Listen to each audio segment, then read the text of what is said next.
Good morning, dear friend. Imagine us sitting together on a quiet porch, the wood still cool beneath our feet, a gentle steam curling up from our teacups.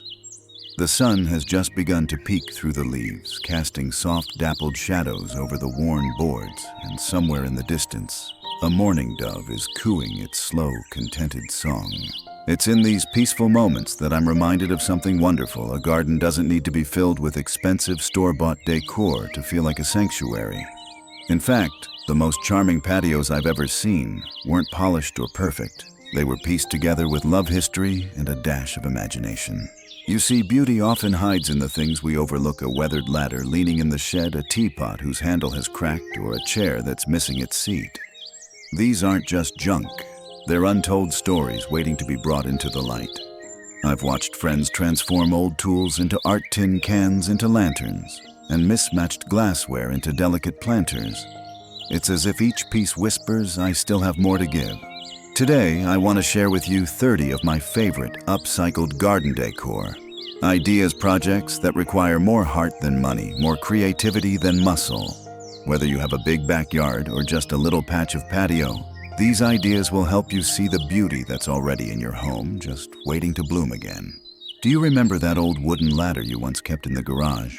The one that's a little too wobbly now for fixing gutters, but too sturdy to throw away? I think of ladders like old storytellers. They've been there for years, steadying hands through repairs and paint jobs, carrying us safely up and down. When they've retired from hard work, they can begin a gentler chapter, holding blooms instead of buckets. Here's how I've seen it done. Start by giving the ladder a gentle clean, no heavy scrubbing, just enough to remove cobwebs and dust. If you like, brush on a coat of sealant to protect the wood from rain, or leave it bare so it weathers naturally. Then choose pots or baskets that will fit on each rung. Place trailing plants like ivy or petunias higher up so they can spill gracefully down, and set sturdier blooms like geraniums or marigolds on the lower steps where they can greet you at eye level. If bending is hard, you can keep all your plants above waist height so you can water and tend to them without strain. I once visited a friend who had done this on her patio, and she had tucked little treasures between the plants: an old bird figurine, a chipped saucer, even a photograph of her mother laminated to withstand the weather. Each time she stepped outside, she didn't just see flowers. She saw pieces of her life woven into the display. That's what makes this idea special. It's not just a plant stand, it's a living scrapbook. You could even theme your ladder by season. In spring, tuck in pastel pansies and Easter ornaments. In summer, fill it with herbs like basil and mint so you can snip fresh leaves right from your patio. Come autumn, swap the pots for small pumpkins, gourds, and dried flowers. And in winter, you might wrap the rungs in twinkling fairy lights and hang ornaments for a cozy glow on long nights. The beauty of a ladder plant display is how it changes with you. It's low effort, easy to adapt, and perfect for smaller spaces. And perhaps most importantly, it turns something worn and ordinary into a source of daily joy. Just like us, the ladder's value doesn't fade when its first job is done. It simply takes on a new role, quietly holding beauty where once it held tools. There's something tender about an old teapot. Maybe it's the way its handle still curves ready to pour, or the way the glaze is worn from countless mornings at the table. I've always believed teapots carry a certain kind of warmth, not just from the tea they once held, but from the conversations and laughter they've poured alongside it. When they're chipped, cracked, or mismatched, many people tuck them away in cupboards. But I've found that's when their second life can truly begin. Turning a vintage teapot into a flower pot is as easy as it is delightful. Start by checking for drainage if the pot doesn't already have a crack or hole at the bottom. You can add a few pebbles before planting to keep roots healthy. Choose plants that suit the size of your teapot. For smaller pots, I like dainty blooms like violets, pansies, or miniature roses. For a touch of whimsy, succulents are wonderful. They thrive with little care and look charming in unexpected containers. I once visited a flea market where a woman had lined a whole shelf with floral teapots, each overflowing with greenery. She told me every single pot had been given to her over the years, often when friends were moving or clearing out kitchens. They may not match, she said with a smile, but together they tell a beautiful story. That display was more than decoration. It was a history of friendship, hospitality, and shared moments. You can use your teapot flower pots as centerpieces for an outdoor table tucked into a patio corner, or even as a welcome piece by the front door. If lifting is difficult, place them on a waist-high shelf or plant stand so they're easy to water without bending. You might even cluster them in threes, mixing different shapes and sizes for a playful layered look. Seasonal touches can make them even more special. Lavender in summer for fragrance, tiny pine branches and berries in winter for festive cheer. And if you'd like, you can leave the lid slightly ajar, letting a little trailing plant like creeping Jenny spill out almost as if the teapot is pouring life into the world around it. That's the magic of upcycling. Something once meant for the kitchen becomes a keeper of blossoms, carrying forward its quiet charm into a whole new setting. And every time you see it, you'll be reminded beauty isn't about perfection. It's about the love and imagination we pour into what we already have. There's a certain satisfaction in rescuing an old wooden pallet, the kind that might be stacked behind a store, weathered and forgotten.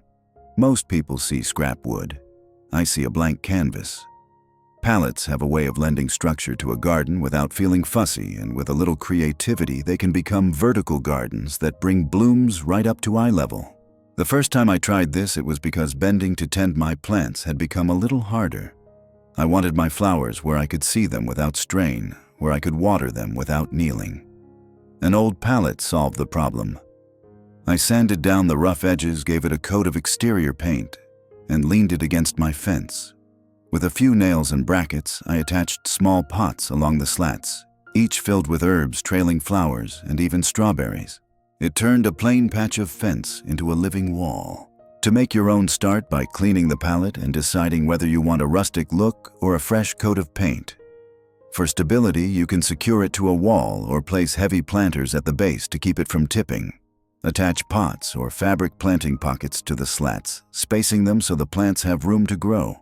Herbs like thyme, parsley, and basil are perfect here. They're light, easy to maintain, and add fragrance every time you brush by. I once saw a neighbor create a pallet wall entirely for pollinator plants, lavender, bee balm, and lantana, turning her patio into a humming, fluttering haven for bees and butterflies. Every afternoon, she'd sit with her lemonade, watching the visitors arrive, her face soft with contentment. She told me the vertical garden wasn't just for her, it was for them too. If you want a pop of color year-round, you can even paint each pallet slat in a different shade. Or for a softer effect, drape strands of solar fairy lights between the plants, so they glow gently after sunset. The height of the pallet keeps everything in reach, which makes tending it gentle on the back and knees. That's what I love most about pallet garden walls. They turn wasted space into beauty. They bring nature closer, and they remind us that limitations can be the starting point for something better. Like the pallet itself, we can stand tall again, holding something new and full of life. Old wooden chairs have a way of sticking around. Maybe the seat has given way or the back wobbles just enough to make it unsteady at the table. Still, there's something about their shape, their curves, and the way the wood has softened over time that makes them too charming to toss. That's why I love seeing them in gardens, not as something to sit on, but as something to display beauty.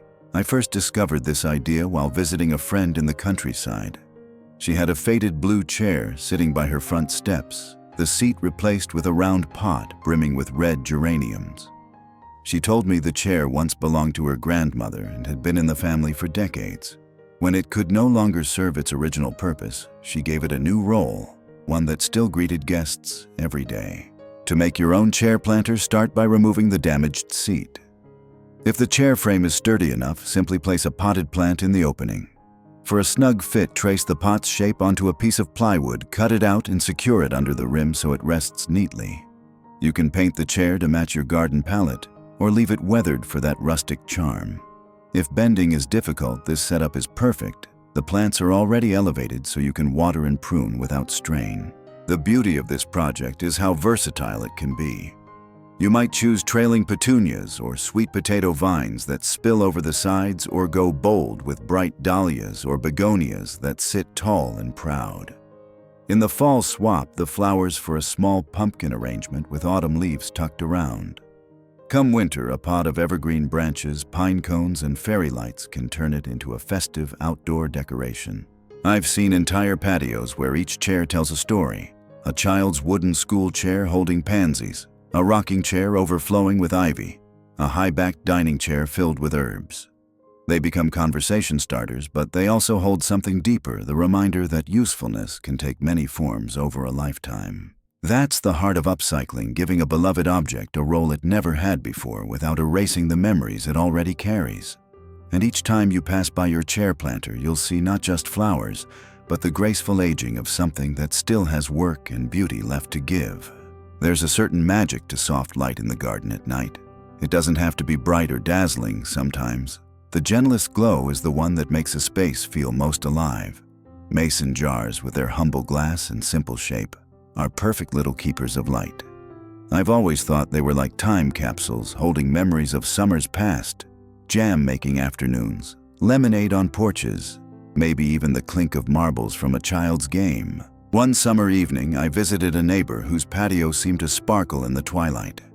She had hung rows of mason jar lanterns from shepherd's hooks, each one glowing with a warm, steady light. Some held tiny battery-operated tea candles, others had strings of solar fairy lights curled inside. The effect was enchanting. Every step through her garden felt like walking into a storybook. To make your own, start by cleaning the jars well. If you want them to hang, wrap wires securely around the mouth of each jar, leaving a loop at the top for a hook or string. For tabletop lanterns, you can simply place them on sturdy surfaces.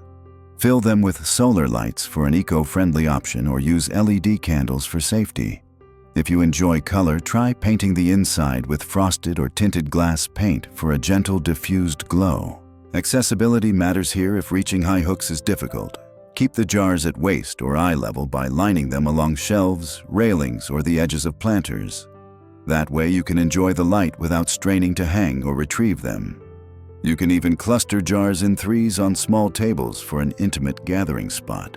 Seasonal touches can add even more charm. Fill jars with dried leaves and mini lights in autumn, faux snow and berries in winter, or seashells and sand in summer.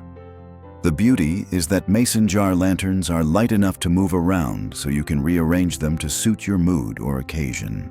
What I love most about this idea is how it transforms an ordinary evening into something memorable. Light has a way of drawing people closer, of making conversations linger a little longer.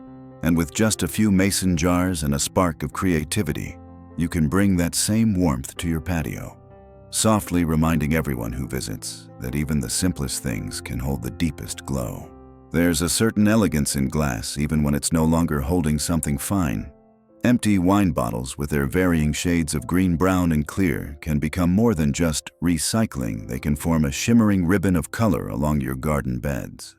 When the sunlight catches them in the afternoon, they sparkle like jewels set in the soil. I first saw this idea in a small courtyard garden owned by an older couple. They had traveled for years, and each bottle in their edging came from a special occasion, anniversaries, holidays, even a quiet Tuesday night they wanted to remember. Each one was buried neck down along the curve of a flower bed, creating a border that was both functional and deeply personal. As they told me the stories behind the bottles, I realized their garden wasn't just a place for plants. It was a living album. To create your own wine bottle edging, start by soaking the bottles to remove labels. You can leave the glass bare or paint them for extra color. Dig a shallow trench along the garden bed where you want your border. Place each bottle upside down, nestling the neck firmly into the soil so it stays secure. You can set them in a straight line for a neat look, or stagger the height slightly for a more whimsical effect. For accessibility, consider working on short sections at a time so you don't tire yourself out. If bending is a challenge, enlist a friend or family member to help place the bottles after you've marked the layout.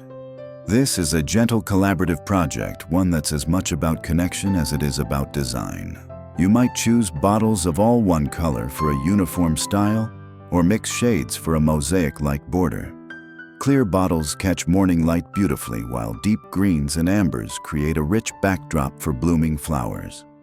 Over time, rain and sun will add a soft patina to the glass, blending it naturally into the garden. What I love most is that no two bottle edges are ever alike.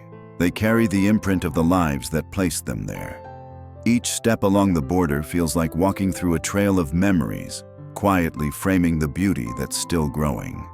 And just like us, those bottles may be empty now, but they still hold the power to reflect light in the loveliest ways. There's a special kind of charm in hearing water trickle through a garden. It softens the air, invites birds to visit, and has a way of making the whole space feel more alive. And when that gentle sound comes from an old metal watering can, the effect is nothing short of enchanting. What once poured life into flowers now becomes the heart of a tiny fountain still feeding the garden in its own way. I first came across this idea at a small garden show in the town square. A retired couple had set up a display with a watering can suspended from a shepherd's hook, the spout pouring an endless stream of water into a wooden barrel below. Inside the barrel were floating lily pads and a pair of curious goldfish. It wasn't grand or complicated, it was just peaceful. The kind of thing that makes you stop for a moment and breathe deeper.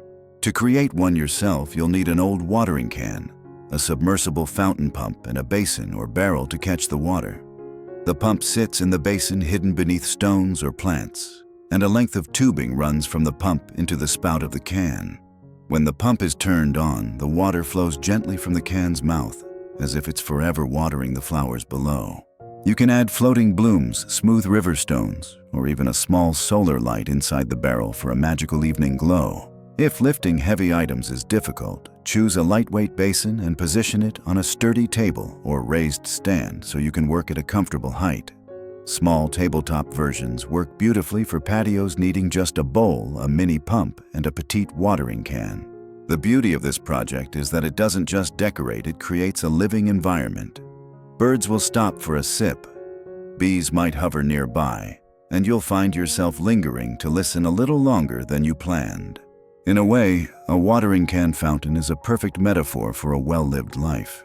Even when its first purpose is over, it still pours beauty into the world, quietly, steadily, without asking for much in return. And isn't that a legacy worth leaving? There's a certain delight in giving old furniture a second life, especially pieces that have been part of the home for decades. A dresser drawer once filled with neatly folded sweaters or stacks of linens can take on a new purpose in the garden, cradling flowers, herbs, or even a miniature vegetable patch. There's something tender about seeing those familiar wooden sides weather under the open sky, as if the drawer is finally breathing fresh air after years indoors. I once visited a friend's back patio where she had stacked 3 drawers from her childhood dresser into a tiered planter. The bottom drawer held leafy greens, the middle was bursting with marigolds, and the top overflowed with trailing lobelia that spilled down like a waterfall of blue. She told me the dresser had been beyond repair, but the drawers themselves were too full of memories to part with. Turning them into planters meant she could keep them close in a whole new way. To make your own drawer planter, start by drilling small drainage holes in the bottom. If you'd like a pop of color paint or stencil the exterior, or simply seal the wood to protect it from the weather. You can set a single drawer on a low bench stack, several at angles for a layered effect, or place them on an old table to raise them to a comfortable working height. This makes it easy to tend your plants without bending or kneeling. What you choose to grow depends on the depth of the drawer. Shallow ones are perfect for lettuces, herbs, or pansies, while deeper drawers can handle petunias, geraniums, or dwarf tomatoes. You can even tuck in a few decorative touches, small garden figurines, smooth stones, or seashells collected over the years. I've seen drawers transformed into seasonal displays, 2 pansies and daffodils in spring, vibrant zinnias in summer, small pumpkins and chrysanthemums in autumn. In winter, they can hold evergreen branches, pine cones, and twinkling lights for a festive touch. What I love about this project is how it blends nostalgia with growth. The drawer, once a quiet keeper of our everyday lives, becomes a frame for something living, colorful, and new. It's a reminder that the past doesn't have to be left behind. It can bloom alongside us in every season. Old shutters have a way of carrying stories, each layer of paint telling of a time they guarded windows from wind, rain, and summer sun. When they're no longer fit for the house, they can still stand tall in the garden, offering both beauty and a sense of seclusion. A shutter privacy screen is not just a practical piece. It's a way to create a cozy, intimate nook where you can sip tea, read a book, or simply watch the world go by. I first saw this done in the backyard of a small-town cafe. The owner had found a bundle of mismatched shutters at a flea market, some white, and peeling others in faded shades of green and blue. She hinged them together into a folding screen that curved gently around a cluster of tables. Potted plants lined the base, and vines had begun to weave their way up the slats. It felt like sitting inside a secret garden. To make your own, start by cleaning and, if you wish, painting the shutters. If you like a patchwork look, mix colors and finishes for a more relaxed charm. Attach the shutters together with simple hinges so they can fold, making the screen easy to move or store. For stability, you can secure the base in planters filled with stones or set the shutters against a wall with potted plants holding them in place. The height of shutters makes them perfect for creating shade or hiding less attractive views without closing off the space entirely. And because the slats let air and light pass through, the area still feels open and airy. If bending is difficult, you can decorate them at standing height with hanging baskets, small shelves, or hooks for lightweight garden tools.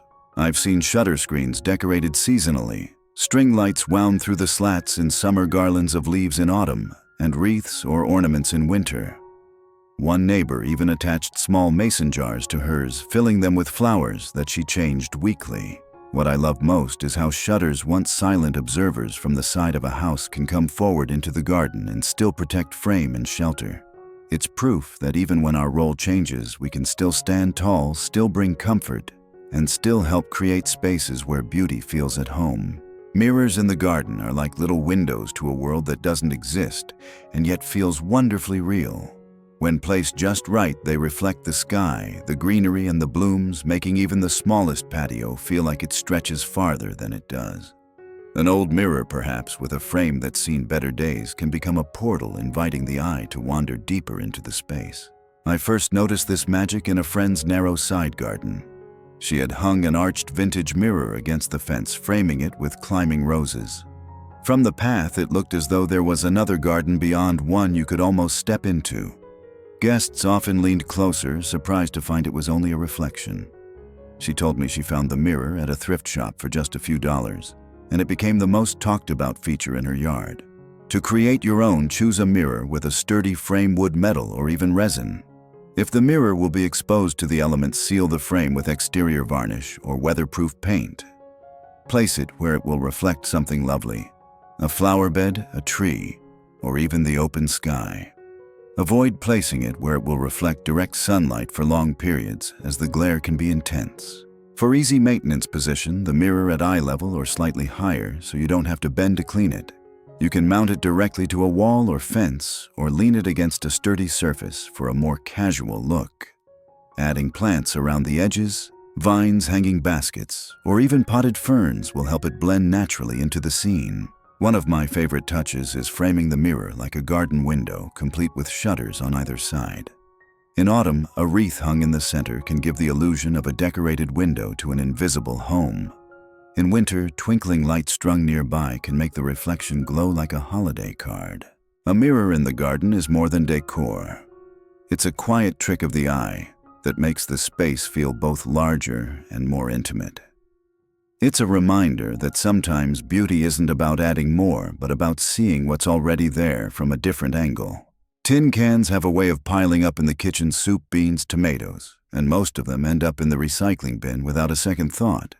But if you pause before tossing them, you might notice how sturdy they are, how neatly they can be lined up, and how perfectly they can hold a small burst of green.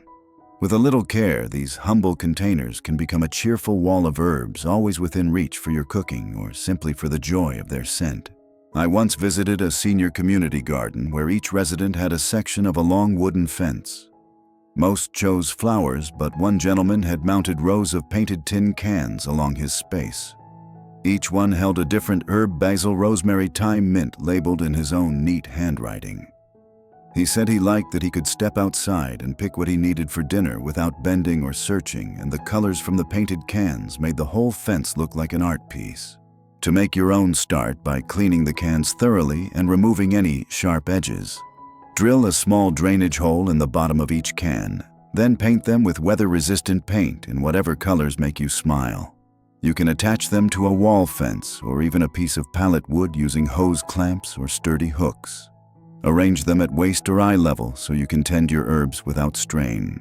Herbs like parsley, chives, oregano, and cilantro thrive in tin cans, And because the containers are small, you'll need to water regularly, but the beauty is that they're light enough to bring inside if frost threatens.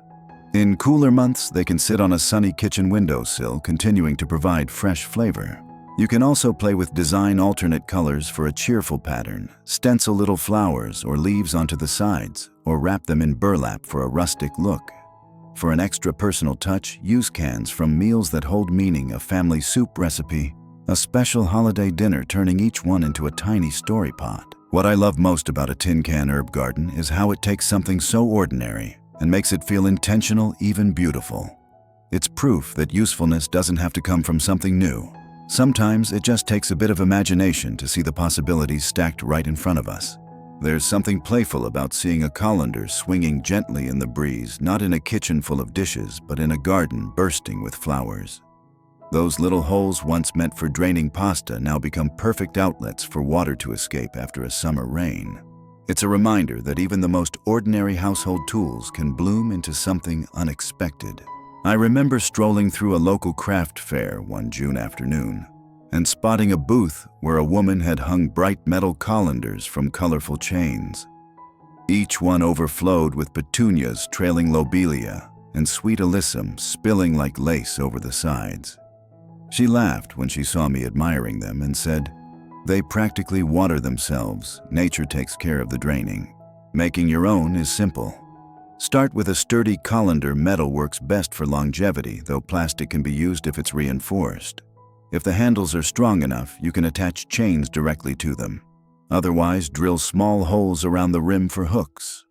Line the inside with coconut fiber or landscape fabric to keep soil from escaping, then fill with potting mix and your chosen plants. Because the colander naturally allows water to drain, you won't need to worry about root rot, making this especially easy to care for. For accessibility, hang your basket at a height where you can water and prune without stretching or stooping. You might place them along a porch beam under a pergola or on a shepherd's hook right beside your favorite chair. The best plants for colanders are those that trail. Think ivy, geraniums, million bells, or nasturtiums.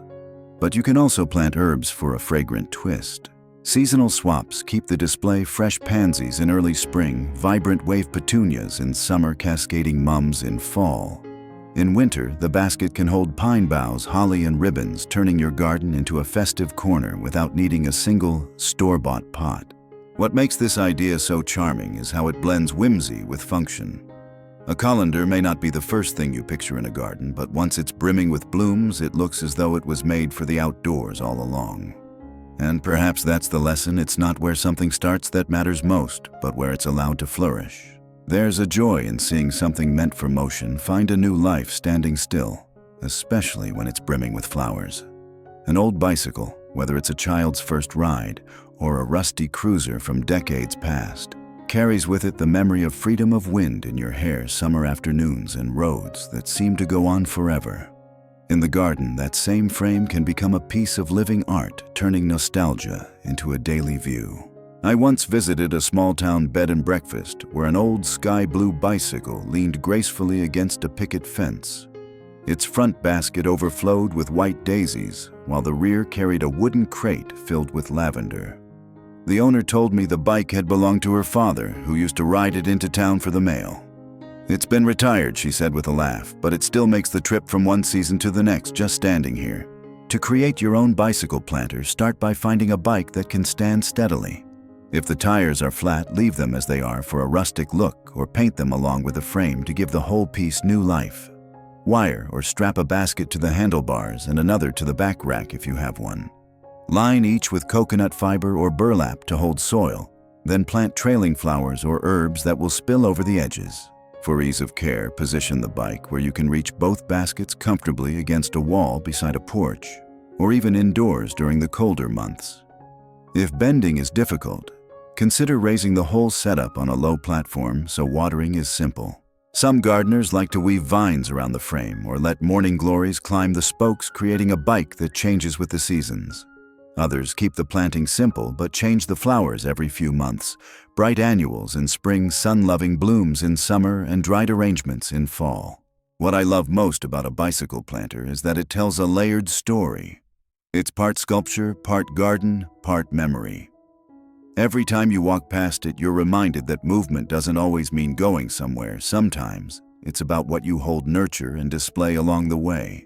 There's something romantic about an old bird cage, even when its door no longer swings freely and its wires are bent from age. Once, it may have held a feathered friend whose song filled the morning air. Now freed from its original purpose, a bird cage can cradle flowers, trailing greenery, or even twinkling lights, becoming a garden accent that feels both whimsical and timeless.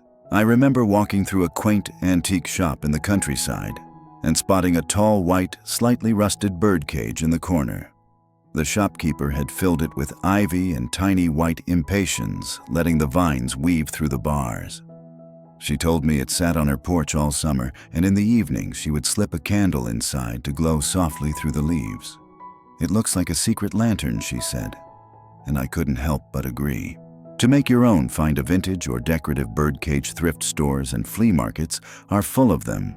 If it will be outdoors, give it a quick coat of rust-resistant spray to help it last through the seasons. Line the bottom with coconut fiber or a shallow pot that fits snugly, then fill it with potting mix and your chosen plants. Trailing varieties like English ivy, sweet potato vine, or lobelia look especially magical as they wind through the bars.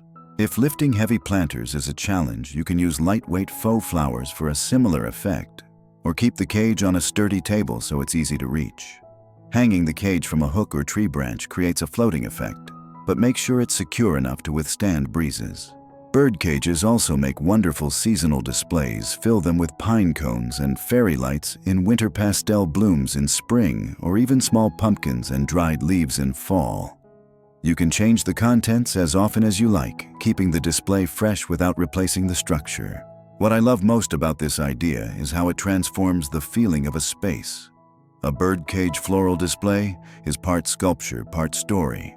It's a reminder that beauty can be found in letting go of what was and embracing what can be, turning an object once meant to contain life into something that celebrates it. An old window frame with its chipped paint and weathered wood is more than just a remnant of a house. It's a piece of history. Every scratch and faded patch tells of seasons gone by, of sunlight streaming through glass onto familiar floors.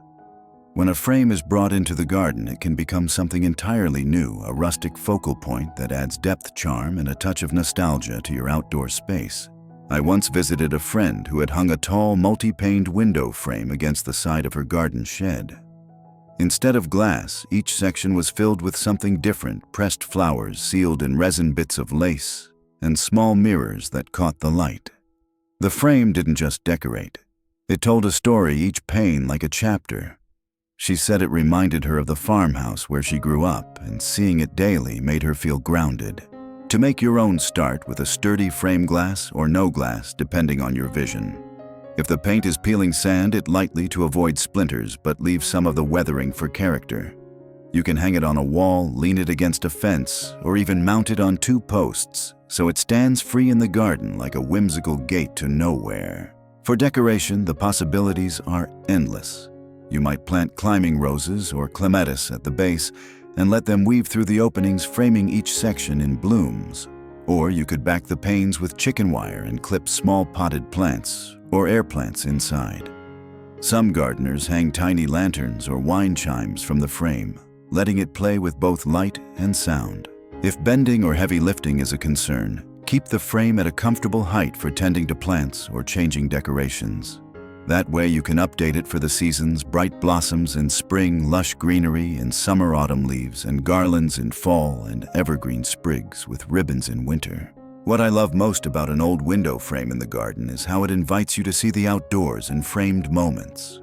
It's a gentle reminder that beauty is often about perspective, and sometimes all we need is the right frame to see what's been there all along. Worn-out boots have a charm all their own. Maybe they're the sturdy work boots that once trudged through muddy garden rows, or the rain boots splashed in puddles with grandkids. They may no longer keep your feet dry, but they can still cradle something beautiful. Turning them into planters keeps their stories close and gives them a chance to stand proudly in the garden once more. I remember walking past a neighbor's porch one summer and stopping in my tracks.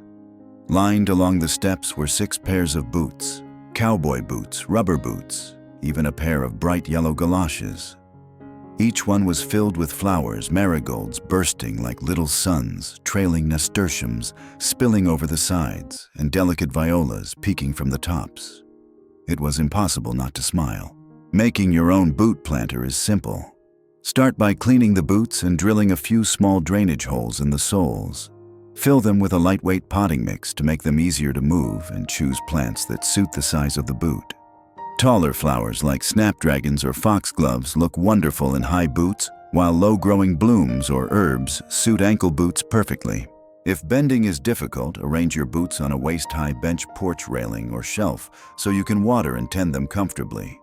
You might group several pairs together for a playful display, or place just one as a quirky accent among other planters. For an added personal touch, use boots that belong to you or a loved one, keeping the memories alive in every season. These planters can also change with the year's spring bulbs in April, bright petunias in summer, small mums in autumn, and evergreens with pine cones in winter. Over time, the boots will weather and soften, adding to their rustic appeal. What I love most about boot planters is the way they capture personality. No two pairs are alike, and every scuffed buckle or worn crease tells a story. They remind us that usefulness isn't always about doing what we once did. It can also be about standing still, holding something beautiful, and adding joy to the space around us. There's something soothing about the sound and sight of still water in a garden. It draws the eye, invites reflection, and attracts life, from curious birds to dragonflies skimming the surface. A galvanized tub once used for laundry or feed can become the perfect container for a small pond, bringing that peaceful element to even the smallest patio. I remember visiting a farm where an old oval tub sat under the shade of a sprawling maple tree. Inside, the water was clear and calm, dotted with floating water hyacinths and a few bright goldfish weaving lazily between them. The farmer's wife told me it had started as a way to use a spare tub they didn't need, but it quickly became one of her favorite parts of the yard. "I can sit here with my coffee and watch it for hours," she said. Creating your own tub pond doesn't require much. Choose a watertight galvanized tub in a size you can manage. Many are just the right height to work on without bending. Place it where it will get partial sun so plants thrive, but the water doesn't overheat. Add a layer of clean gravel or stones to the bottom, fill with water, and arrange aquatic plants like lilies, water lettuce, or pickerel rush. For movement and oxygen, you can add a small solar fountain or pump.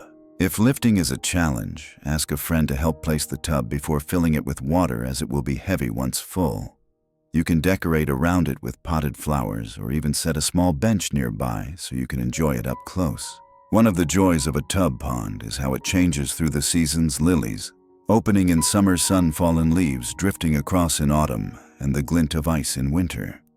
It becomes a quiet centerpiece, a reminder to slow down and notice the small moments. To me, a galvanized tub pond is more than a water feature.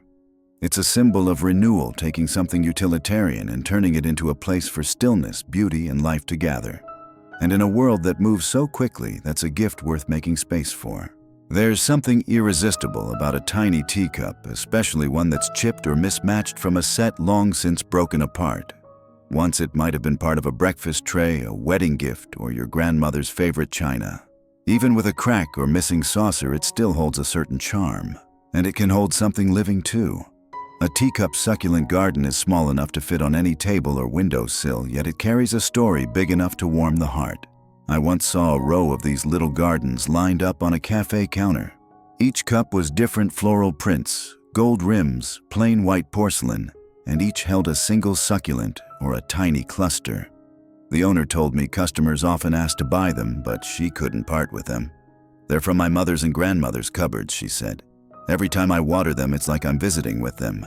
Making your own teacup succulent garden is simple. Succulents don't need much soil or water, which makes them perfect for small containers without drainage holes. Fill your cup about 3/4 full with cactus potting mix. Then nestle your succulent in place. You can top the soil with small pebbles or decorative sand to finish the look. Water lightly every few weeks, allowing the soil to dry completely between waterings. Because they're so light and compact, teacup gardens are easy to move, arrange, and change with the seasons. You can group several together as a centerpiece for a garden tea party, or place one by your reading chair for a touch of green indoors. If you have trouble bending or reaching, keep them at table height so you can tend to them comfortably. These little gardens also make thoughtful gifts. Imagine giving a friend a living plant in a cup that once belonged to a shared family member or one found together at a flea market. It's a way of passing along both beauty and memory. What I love most about teacup succulent gardens is how they prove that joy doesn't have to come in grand gestures. Sometimes it fits in the palm of your hand, quietly growing, carrying a bit of history and reminding you to appreciate the small, tender things. Old wooden crates once used for hauling fruit milk bottles or dry goods have a rugged beauty that makes them perfect for garden decor. Their sturdy frames and weathered boards can be stacked, hung, or stood on end to create shelves that are both practical and full of character. In the garden, they become homes for potted plants, garden tools, or even seasonal displays, all while telling quiet stories of the work they once did. I remember visiting a small-town farmer's market where one stall was framed entirely with stacked wooden crates. Inside each cubby sat something different: pots of herbs, jars of honey, bunches of lavender. The vendor told me she had collected the crates over the years, never paying more than a few dollars each. "They're my shelves, my display and my storage all in one," she said proudly. To make your own rustic crate shelving, start by choosing crates that are solid and free of rot. You can sand them lightly to prevent splinters or leave them rough for a more authentic look. If you want them to last outdoors, seal the wood with a protective finish. Arrange the crates in a way that suits your space, stacked vertically for a tall shelf, arranged side by side for a low bench, or even mounted on a wall for a floating display. For accessibility, keep the most used shelves between waist and shoulder height, so you can reach them comfortably without bending or stretching. You can store gardening gloves, hand tools, or seed packets in small baskets inside the crates with potted flowers or trailing plants, adding color around the edges. These shelves can be dressed for the seasons: bright blooms in spring, herbs and sunflowers in summer, pumpkins and gourds in autumn, and evergreen arrangements in winter. Because crates are modular, you can rearrange them whenever you like, creating new shapes and displays with little effort. What I love most about rustic crate shelving is how adaptable it is. The crates aren't just storage, they're a canvas. Every time you add or rearrange what's inside, you create a new little story in your garden. And just like us, these crates prove that when life changes, we can still stand strong, still carry something beautiful, and still hold space for the things that matter.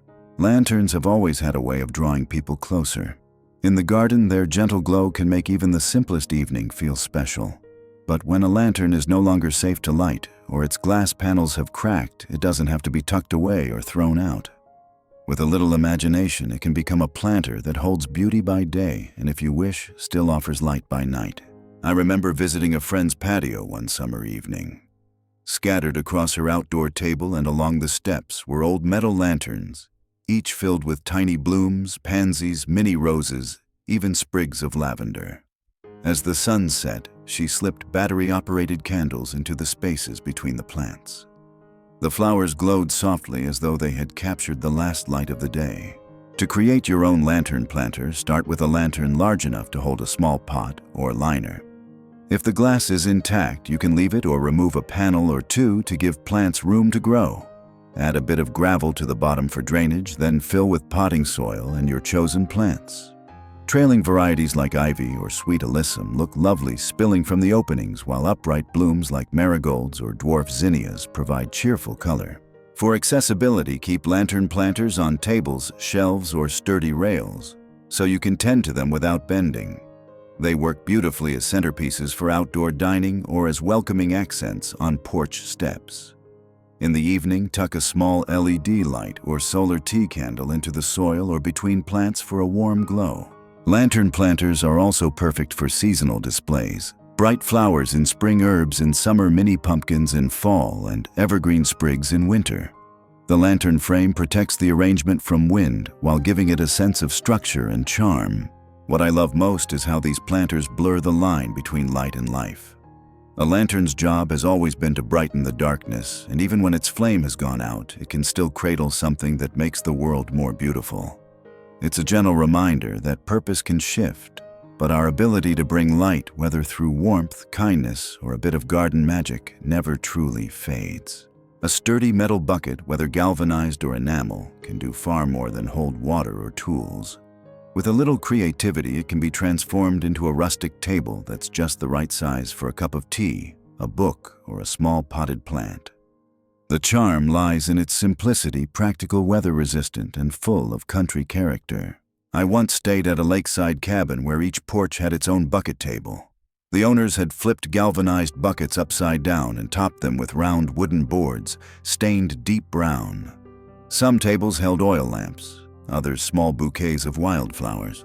They were light enough to move wherever you needed them, yet sturdy enough to stand up to the wind. To make your own, choose a bucket that's clean and stable. If the metal is dull or rusted, you can polish it for a brighter look or leave it weathered for extra charm. Cut a piece of wood to fit the top, sanding it smooth and sealing it to withstand the elements. You can simply rest the board on top or attach it with adhesive for more stability. For accessibility, keep the table height close to your seating so you don't need to stretch or bend. A single bucket table works beautifully beside a chair, while a pair can frame a bench or porch swing. The bucket itself can also serve as storage. Just lift off the top and keep garden gloves, tools, or birdseed inside. Seasonal decorations can make the table even more inviting. A vase of tulips in spring, a bowl of fresh-picked tomatoes in summer, mini pumpkins in autumn, and a lantern with evergreen sprigs in winter. Because the base is so sturdy, it can handle heavier arrangements without tipping over. What I love most about the metal bucket table is its balance of form and function.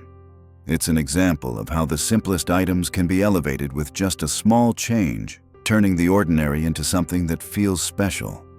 And each time you rest your cup on it, you'll be reminded that beauty doesn't always come from grand designs. It often comes from making the most of what's already at hand. There's something magical about a chandelier, the way it's built to catch light, scatter it, and make an ordinary room feel like a celebration. Even when it's no longer fit to hang indoors, it can still bring beauty to your space, especially in the garden. With a little imagination, an old chandelier can be transformed into a stunning hanging planter that holds blooms instead of bulbs. I once attended a garden tour where in the center of a pergola, an ornate brass chandelier hung overhead. Instead of candles, each arm held a small pot overflowing with petunias and trailing ivy. In the soft afternoon light, the plants cascaded downward like living jewels. The homeowner said she'd found the chandelier at a thrift shop for less than $20. It was heavy tarnished and missing crystals, but in the garden, it was perfect. To make your own, start with any chandelier frame, wired or not, as you'll remove the electrical components. Replace each light socket with a small plant pot, securing them with waterproof adhesive or wire. Line the pots with cocoa fiber or moss to hold the soil. Then plant trailing flowers, herbs, or even small succulents. A coat of spray paint can unify the look or add a pop of color. Hang the chandelier from a strong hook or chain somewhere it can be admired from all sides. For ease of care, keep it low enough to reach without climbing. Eye level works well. If weight is a concern, choose lightweight soil and plants, or hang it where you can water with a small step stool instead of lifting a heavy can overhead. These planters are especially beautiful in sheltered outdoor spaces, porches, gazebos, or under trees, where they can sway gently in the breeze without too much direct rain. You can even swap plants with the season's pastel blooms in spring, bright annuals in summer, ornamental kale in fall, and greenery with red berries in winter. What I love most about an upcycled chandelier planter is how it flips expectations.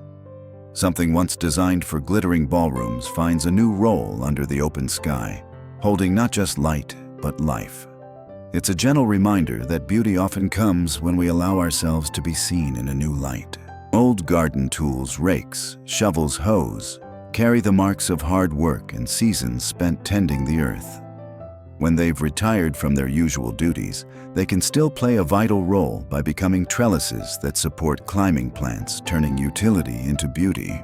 It's a way of giving back to the garden that once called on them so faithfully. I visited a friend who had lined her backyard fence with a collection of vintage tools.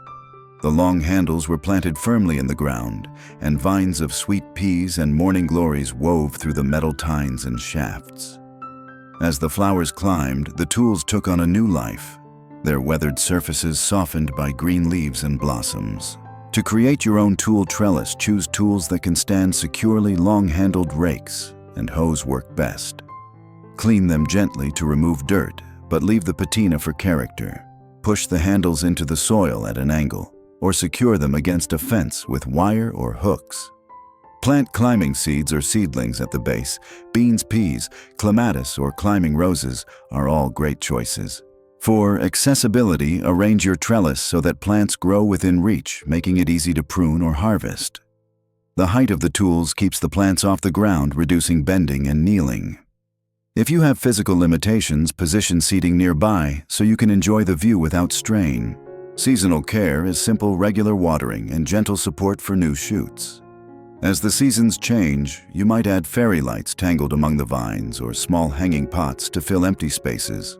What I love about this idea is how it honors the life of tools past while nurturing new growth. It's a beautiful metaphor. Even when our primary work is done, we can still support, uplift, and add beauty to the world around us.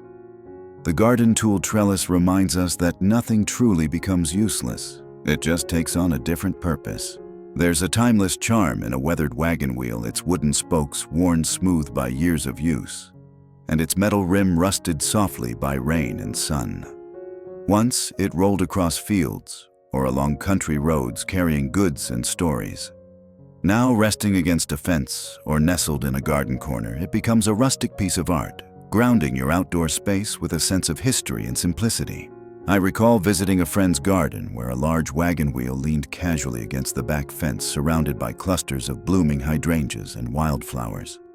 She told me it had belonged to her great-grandfather's horse-drawn cart. "It's a piece of the past that still holds a place in my present," she said softly, "and it reminds me to slow down and appreciate what lasts."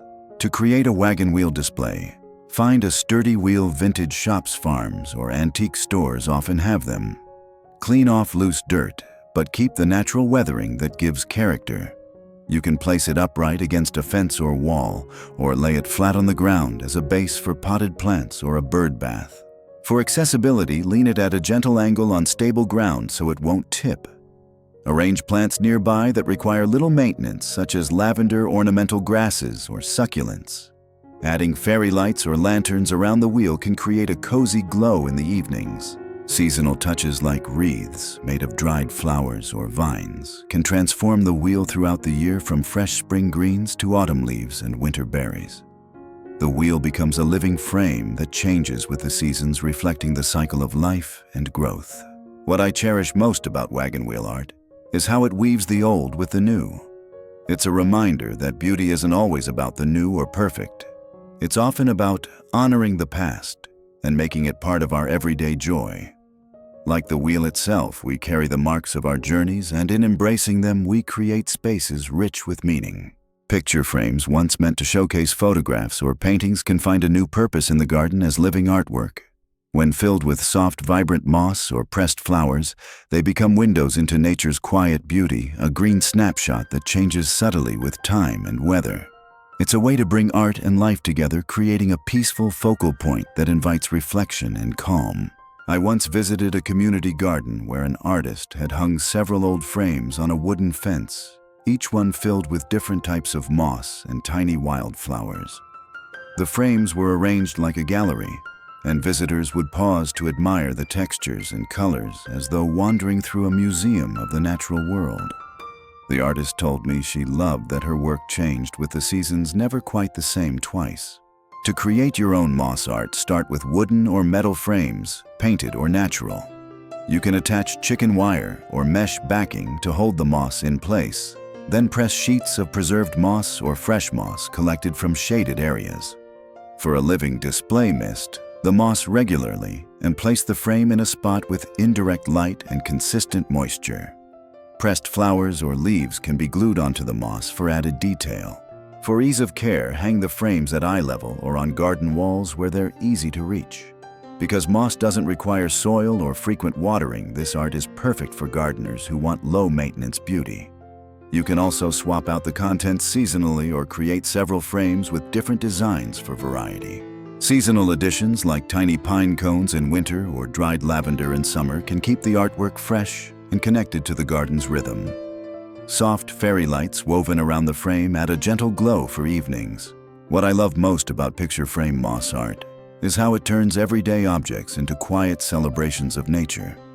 It reminds us to slow down, look closely, and find wonder in the simple, often overlooked parts of the world around us. Like a treasured photograph, these frames hold moments of peace and growth visible for all who pause to see. There's a nostalgic magic in an old suitcase, the worn leather, the sturdy clasps, and the stories tucked inside from travels far and near. When a suitcase can no longer carry belongings, it can still hold something precious. A garden filled with blooms or herbs.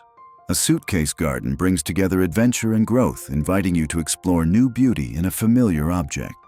I once stumbled upon a backyard where a faded vintage suitcase sat open on a wrought iron stand, its interior lined with plastic and bursting with colorful petunias and trailing ivy.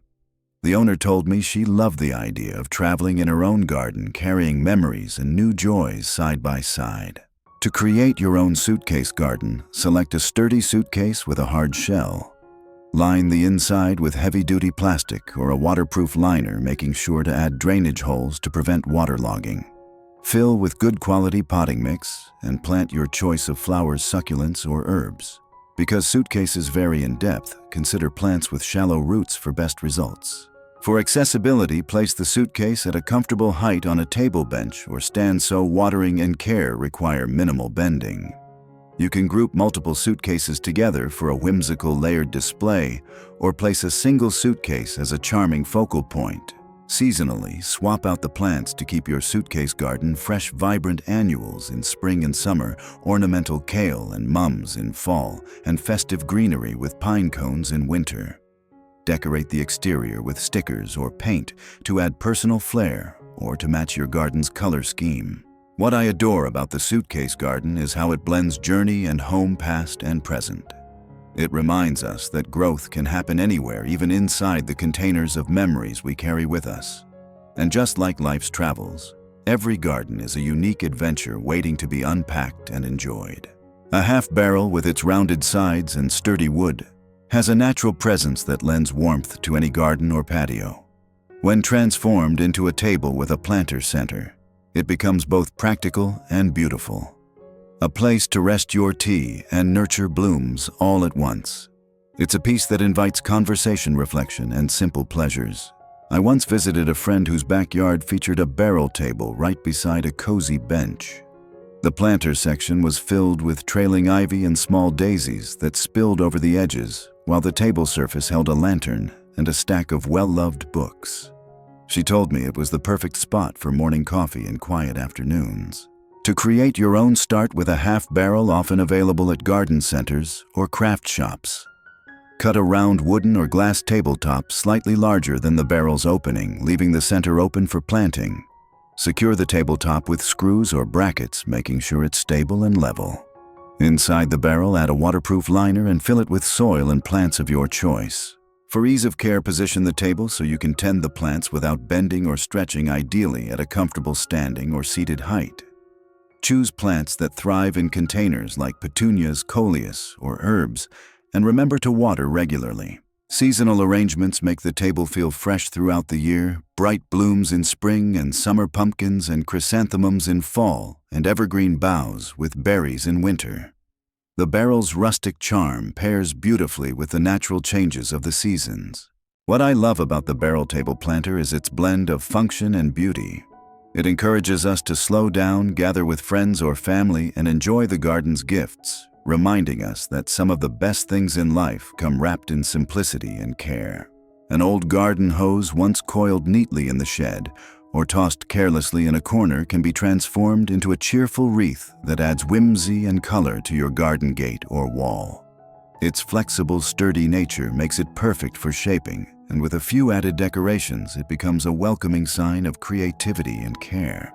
I remember passing by a neighbor's porch where a bright green hose was twisted into a circle and adorned with artificial flowers, small bird figurines, and a weatherproof ribbon. It greeted every visitor with a smile, blending practicality with personality in a way that felt uniquely her. To make your own hose wreath, start by uncoiling the hose and shaping it into a circle of the size you prefer. Secure the ends together with wire or heavy-duty zip ties. You can add a wire frame inside for extra support if needed. Decorate with faux flowers, ribbons, or small garden ornaments by attaching them with floral wire or glue designed for outdoor use. For accessibility, hang the wreath at eye level on a sturdy hook door or fence post. It's lightweight enough to move or store seasonally and durable enough to withstand sun and rain with proper materials. You might change the decorations to suit the seasons: spring blossoms, summer seashells, autumn leaves, or winter pine cones and berries, making it a year-round focal point. Adding a small solar-powered light string around the wreath can create a gentle glow in the evenings, enhancing its charm. What I appreciate most about the hose wreath is how it turns something so common and overlooked into a symbol of welcome and warmth. It's a reminder that with a little imagination, even the simplest things can become expressions of joy and hospitality, inviting everyone who passes to pause and smile. An old lamp base, with its sturdy shape and often intricate design, can find new purpose in the garden as the pedestal for a bird bath. What was once a source of light now becomes a place where birds can gather to drink, bathe, and bring life to your outdoor space. It's a beautiful way to blend function with art and invite nature's rhythms closer to home.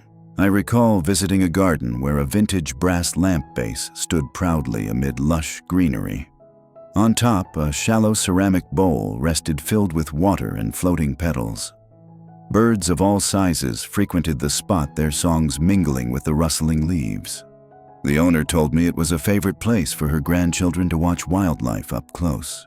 To create your own, find a lamp base that's heavy enough to be stable outdoors. Remove any electrical components and make sure the surface is level. Choose a shallow basin or bowl wide enough for birds to comfortably perch and splash. Secure the bowl to the base with waterproof adhesive or sturdy wire to prevent tipping. For ease of use, place the bird bath where you can fill and clean it without bending too low on a pedestal or table works well. Consider positioning it near shrubs or trees to give birds shelter and safety, but avoid spots that are too exposed to predators. Seasonally, you can add floating flowers in spring and summer or small stones to prevent ice formation in colder months. Keeping the bird bath clean and fresh encourages regular visits and supports local wildlife. What I love most about this idea is how it breathes new life into something once indoors, inviting the gentle presence of birds to brighten each day. It's a quiet celebration of nature's cycles and a reminder that beauty often comes when we open our hearts and our gardens to the unexpected. A simple piece of scrap wood or metal can be transformed into a welcoming garden sign that adds personality and charm to your outdoor space. Whether painted with a favorite quote, the name of your garden, or a cheerful greeting, these signs invite visitors to pause, smile, and feel the warmth you've cultivated. I once saw a weathered wooden plank leaning against a fence painted with the words, "Welcome to our sanctuary," in soft white letters. The edges were adorned with hand-painted flowers and vines, and nearby a small bench invited passers-by to sit and enjoy the scene. The owner told me that making the sign was a labor of love, a way to share her joy with neighbors and friends. To create your own, start by selecting a piece of wood or metal with a smooth surface. Sand it lightly and paint a base coat in a color that complements your garden. Use stencils or freehand lettering to add your message, sealing it with outdoor varnish to protect from the elements. You can embellish with decorative motifs, handprints, or pressed flowers for a personal touch. For ease of display, mount your sign at eye level on a fence gate or garden stake, ensuring it's secure and visible. If bending is a concern, place it where you can admire it comfortably from your usual sitting or walking spots. Seasonally, you might refresh the paint or change the message, celebrations in spring, harvest greetings in fall, or cozy wishes in winter. Adding small solar lights or hanging flower pots nearby can enhance its presence and warmth. What I cherish most about upcycled garden signs is their ability to express the heart behind the garden. They remind us that every garden is a story, one of growth, care, and welcome, and that sharing that story with others brings a kind of light all its own. As we come to the end of our stroll through these 30 upcycled garden decor ideas, I hope you feel the gentle reminder that beauty often lives in second chances. Each object we've talked about, whether a weathered ladder, a chipped teapot, or a rusty bicycle, carries a story and a potential to bloom again. It's not about perfection, but about love, care, and the imagination to see what others might overlook.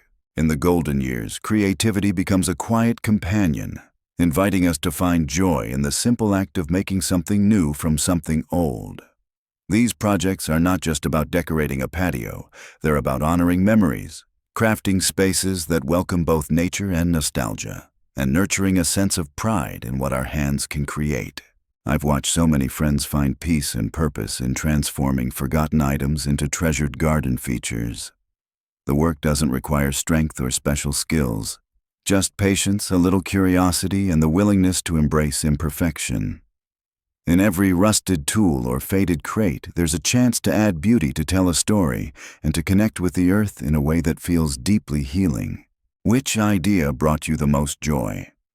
Perhaps you're inspired to dig through your attic, visit a thrift store, or simply look at your garden with fresh eyes. Whatever you choose, remember your hands still create beauty, your stories still unfold, and your garden is a place where life and love grow side by side. Thank you for spending this time together, dear friend. Until next time, happy gardening, and may your days be filled with peaceful moments and blossoming dreams.